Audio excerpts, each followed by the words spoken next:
What is going on? Welcome into Reiter's Block here from New York City. I'm Bill Reiter. Thanks for hanging out. We got a great show. Calais Campbell from the Jags is going to be on the program. We're going to dive into the silly greatness that is James Harden. That dude is unconscious right now, and a lot of Tom Brady talk, put some perspective on it. Maybe you hadn't thought of before. All of that and more beginning right now.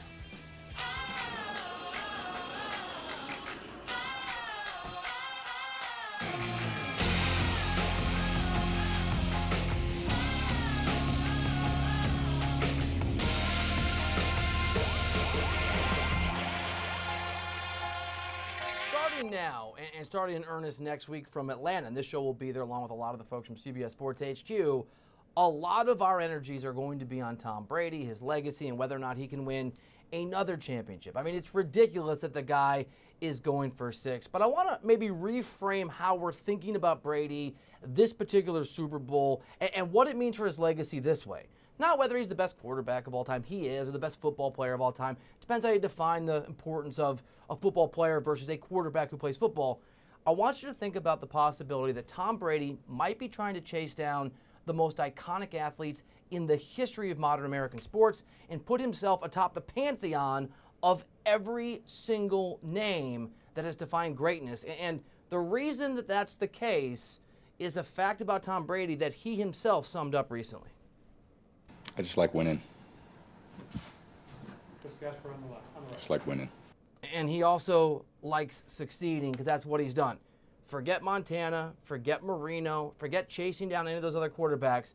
The person that Tom Brady has his sights on in the history books is actually Michael Jordan. You might love the man, you might hate the man, you might think he deflated footballs, you might think it's a conspiracy against the Patriots' greatness. All of that is fine, but this is true. Tom Brady has a possibility of being one of the greats in the history of the game. Jordan, 6-time champ.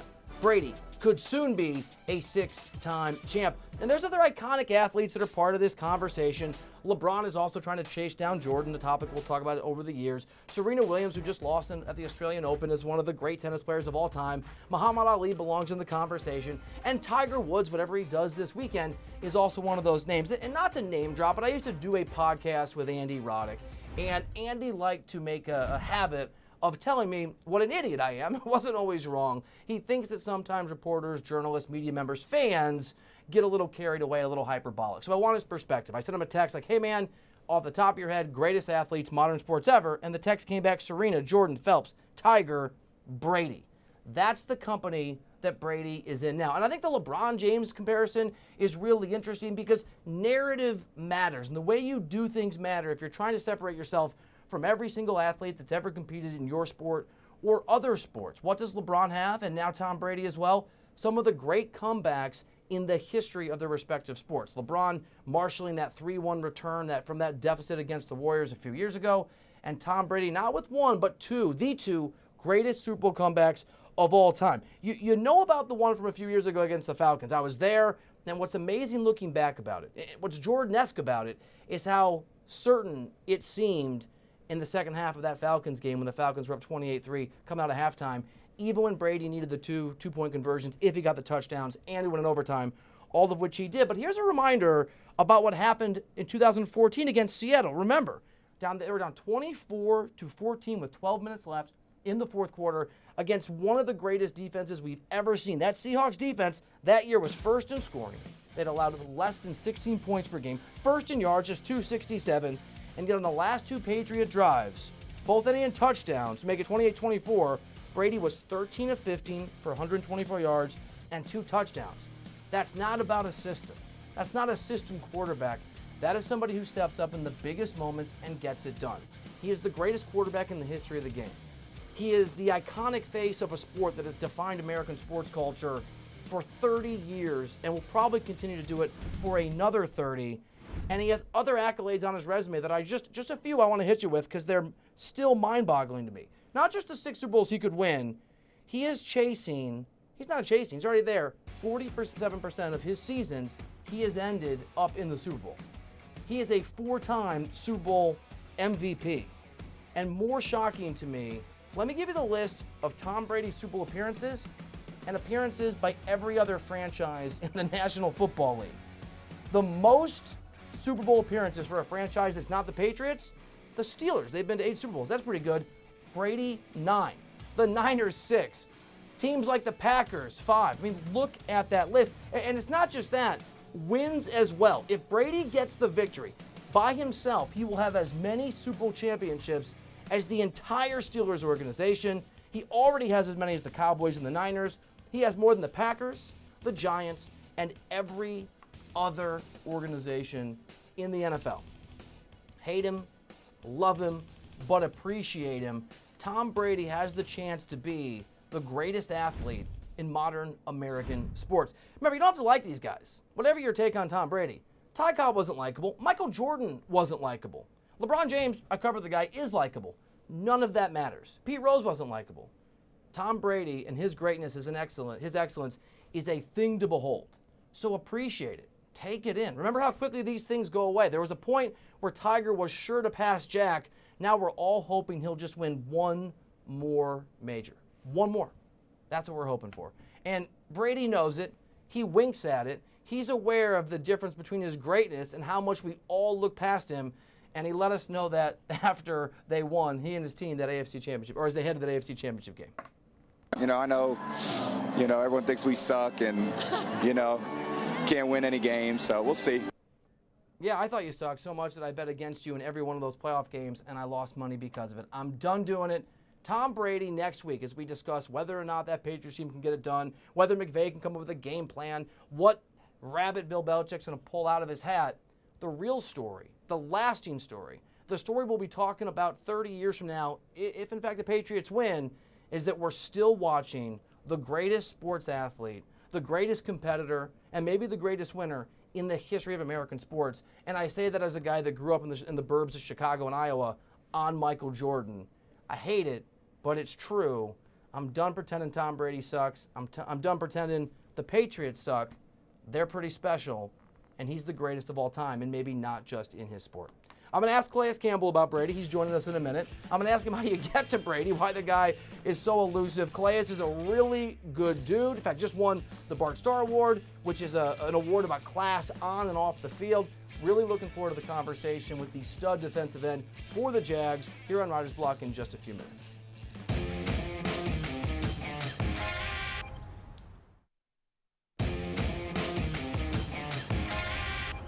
All right, welcome back into New York City. I'm Bill Reiter here on CBS Sports HQ, and this is the beginning of some huge names, some great guests, some of the best football players in the game right here on Writer's Block. We're starting with Calais Campbell, Jags defensive end, the multi-time Pro Bowler, joining us on behalf of the Bart Starr Award. Calais, thank you so much for making some time for us.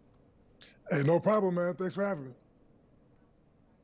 So I love it. The timing's great. We're talking about a Super Bowl that involved the Patriots, and one of the under-the-radar realities for why the Patriots have had so much success is that quarterback has been willing over the years to restructure his contract. You're in the news reports.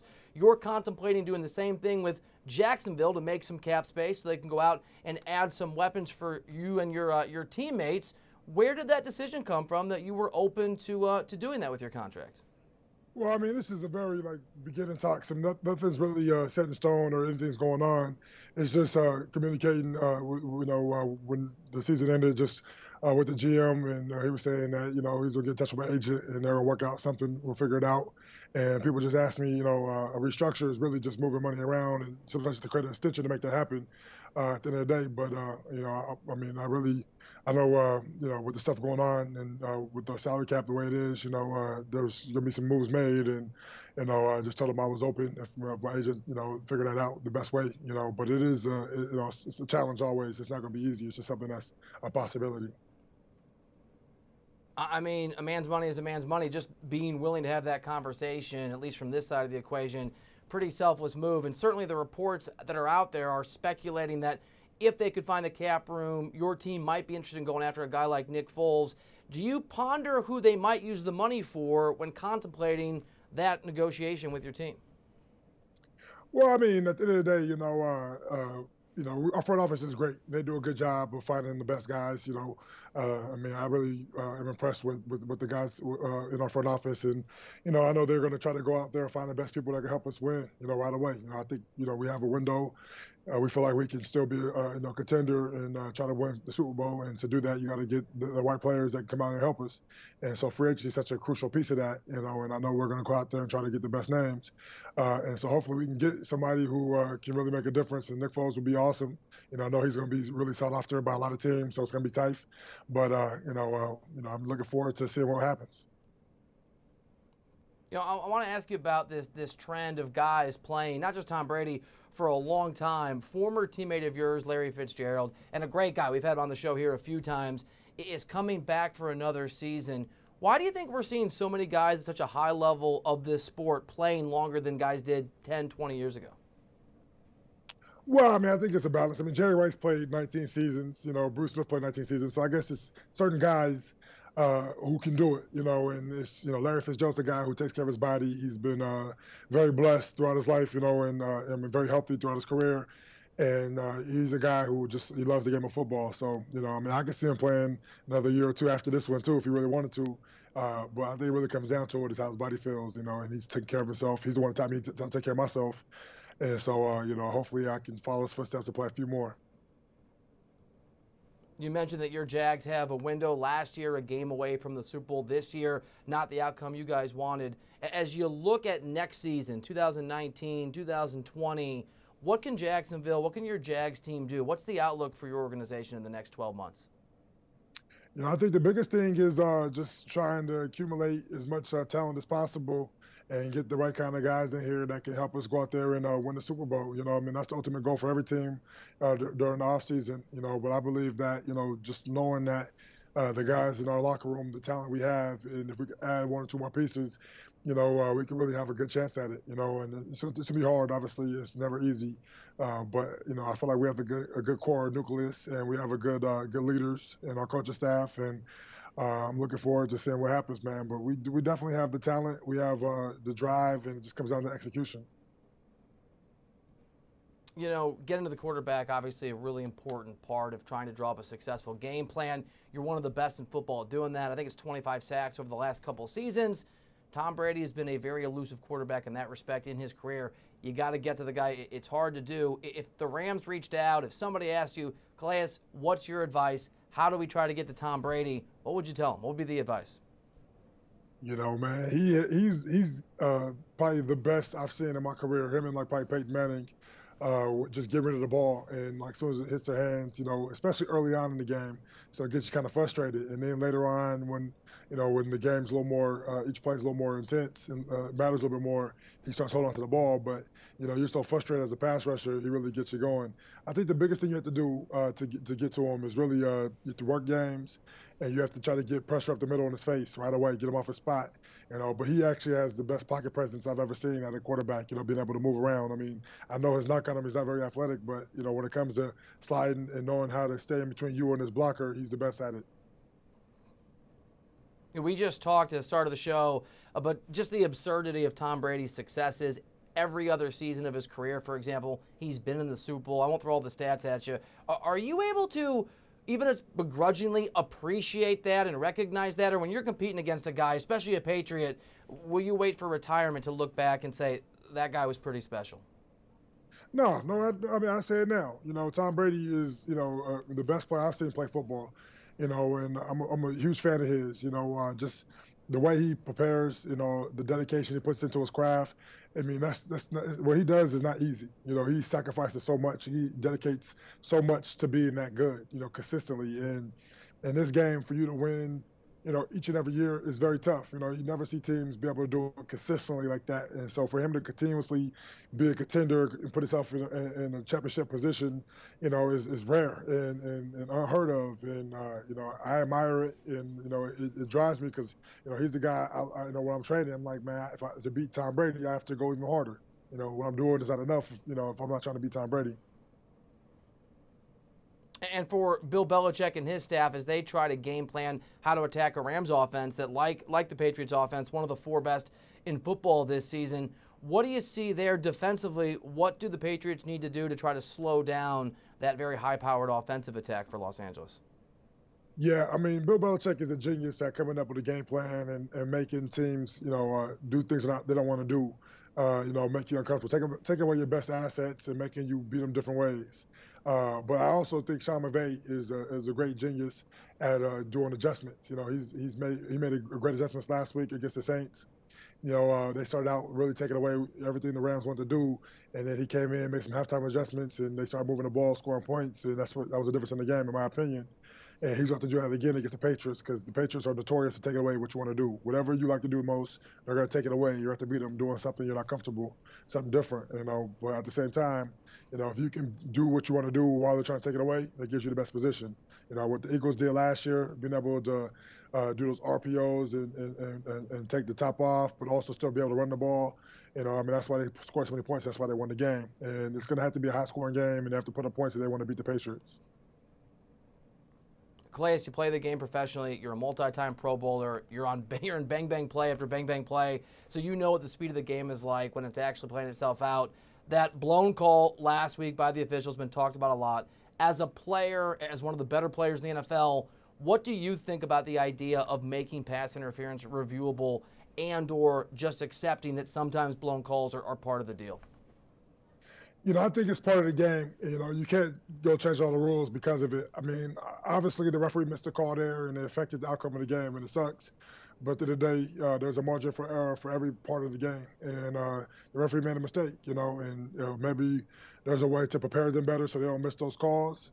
Or, maybe they make the reprimands that happen from the situations, public, whatever the referee has to go through for missing that call, make it public so we understand that, he's getting reprimanded for making a bad call. But at the same time, it's football. They miss a lot of calls throughout the whole game all the time. And you start trying to add instant replay in there to try to change it, man, you open up a can of worms that I don't think needs to be opened because, I feel like I get held almost every play when I'm out there. And if can we review holding calls and everything else? I think that it slows the game down and takes away from, just the purity of it. So, we have to, just deal with referees making bad mistakes. All right, so Calais, tell us about the Bart Starr Award, your involvement in it, and what folks need to know. Yeah, so I was the recipient for the 2019 Bart Starr Award. Very excited about it. It was voted on by my peers. So all the players across the league voted on it, saying that they think I'm a guy who represents, what it stands for, which is just being a leader and have a good character on and off the field. And that's just something that's important to me, man. I always try to play the game with respect and with nothing but just love for the game when I'm playing it. And I'm glad that my teammates and my peers recognize, that I try to play the game the right way. And I'm glad they appreciate that. Well deserved, and I love that you're joining us representing your university. Yes, sir. Thanks for Calais. Thanks for Yes, making sir. time. Hey, man, I'm happy to be here, man. Thanks for having me. Calais Campbell, good dude, good interview. Love the loyalty to your alma mater. Good stuff. All right, we got to keep it rolling. James Harden is ridiculous. You know it, I know it. We're going to go inside the numbers on Harden's big night and some other historical moments that have taken place at the Garden here in New York City in just a minute.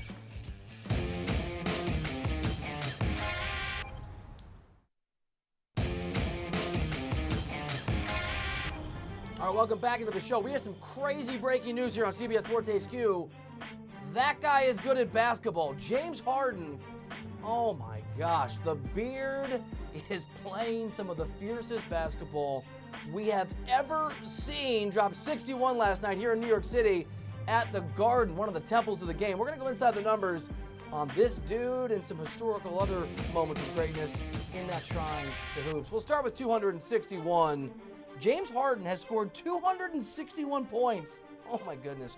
Over his last 5 games, the second most by any player in a 5-game span over the last 50 years, behind only Kobe Bryant in March of 2007. How about 60 and 15? The Beard is the first player to record at least 60 points and 15 rebounds in a game since Shaq did it all the way back in 2000. Number 5, James Harden became just the 5th player in the history of the game to record multiple 60-point games in the NBA. The others, Wilt Chamberlain, 32, Kobe Bryant, 6, Michael Jordan, 4, and Elgin Baylor, 3. 61 is next up on Inside the Numbers. Not only did Harden drop that career high of 61, he dropped it at Madison Square Garden, tying Kobe Bean Bryant for the most points scored by an opponent at MSG.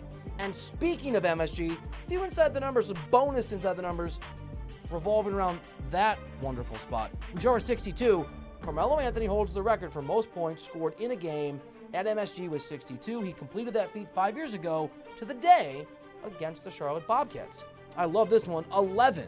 On February 27, 2013, Steph Curry put on an absolute show at the Garden, actually in a Warriors loss, but he dropped 54 points, had 6 rebounds, 7 assists, 3 steals, and hit the most three-pointers ever in a game at MSG with 11. Fun fact, I was actually watching that game at a bar in Indianapolis with Paul George, and PG was like, man, that dude's good.